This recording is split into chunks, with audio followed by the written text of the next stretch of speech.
Oui, alors donc, oui, bah, c'est un peu bas pour moi. J'ai toujours la main aussi sale, c'est normal. Donc, ce qu'on fait, c'est qu'on mesure la masse de la canette toute seule. On l'a bien essorée.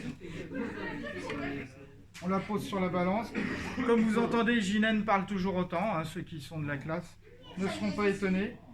Et on est à 10,9 grammes pour la masse de la canette. Alors, ensuite, on prend 100 millilitres d'eau qu'on introduit dans la canette.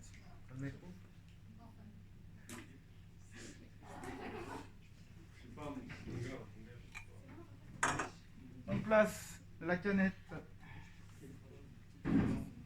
dans le dispositif pour la chauffer.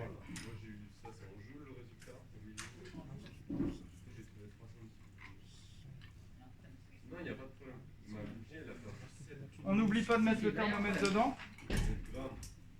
On laisse le thermomètre se stabiliser pour avoir la température avant le début de la combustion. Donc il va falloir attendre un petit peu. Pendant ce temps-là, ça me permet de mesurer la bougie avant la combustion. Donc, je fais attention d'avoir bien le zéro. Je pose ma bougie avec le support et je trouve, alors ça c'est M1, je crois, vous pouvez me le noter. M1 égale 152,3 grammes. Donc je remets ma bougie en dessous.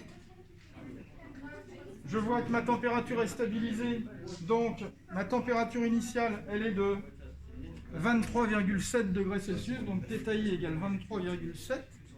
Et maintenant, eh ben, je vais tout simplement allumer.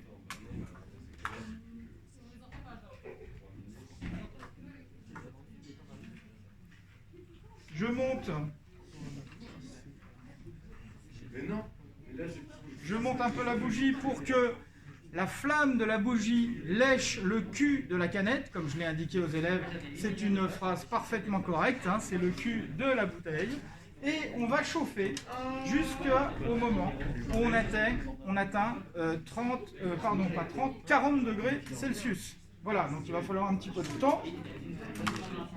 Vous pouvez apprécier le silence de cathédrale qui règne dans la salle. Oui, merci Ginette, merci. Tout le monde aura reconnu votre voix. Donc ça chauffe, la température monte et on attend gentiment la température de la fin de la combustion. Vous m'appellerez quand ça serait près de 40. Je vais montrer une formule au tableau. Alors, pendant ce temps-là, on va voir au tableau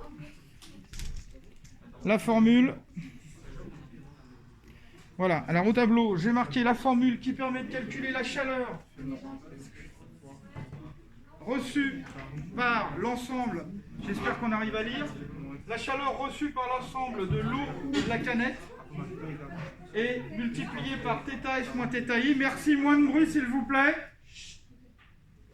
θF moins θI, c'est-à-dire la différence de température entre la fin de la combustion et le début, et la température fournie par la combustion, c'est la masse de l'acide stéarique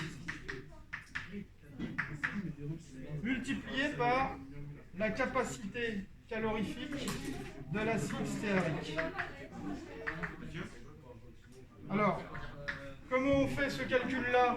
Eh bien, la masse consommée, c'est M1 moins M2. Et ça, on le multiplie par l'acide stéarique. C'est arrivé à 40. C'est à 40? On éteint. Merci. Donc voilà. Pendant que j'étais en train d'écrire la formule qui nous permet de calculer les deux chaleurs, normalement les deux chaleurs doivent correspondre. On va aller voir la température maximale. Elle était de combien en tout? 42. On est monté à 42.